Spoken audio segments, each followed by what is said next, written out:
Welcome to Tita Kati Vlog. I just want to share this cute cat that I adopted. I don't know if this is girl or boy. Hindi ko pa siya na-check pala kung babae ito o lalaki.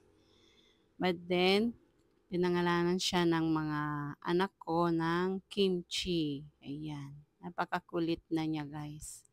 Nung pumunta dito sa bahay, ang payat niya. Siguro 1 week pa lang siya dito sa bahay.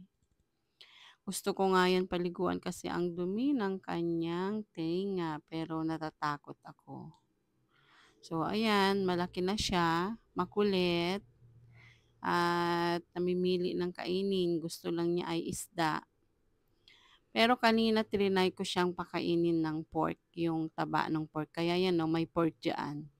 Kinain naman niya. So ayan, napakakulit. Gusto niya laging nanggangat-ngat.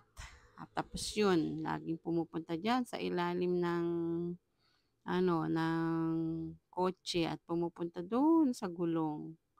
At alam na rin niya yung pangalan niya kapag tinatawag mo siyang Kimchi. Lumalapit na siya. Yung nga lang talagang nangangalmot ng paa. Gusto niya laging nakikipagharutan. Ayan, kaya yan yung panungkit naming damit. Kinuha ko para makipaglaro sa kanya. Yung mga anak ko din ay kapag may oras yan, pumupunta dyan sa labas at nakikipagkulitan din. Ayun lang ang aking share for today, guys, and thanks for watching. Follow and share. Bye!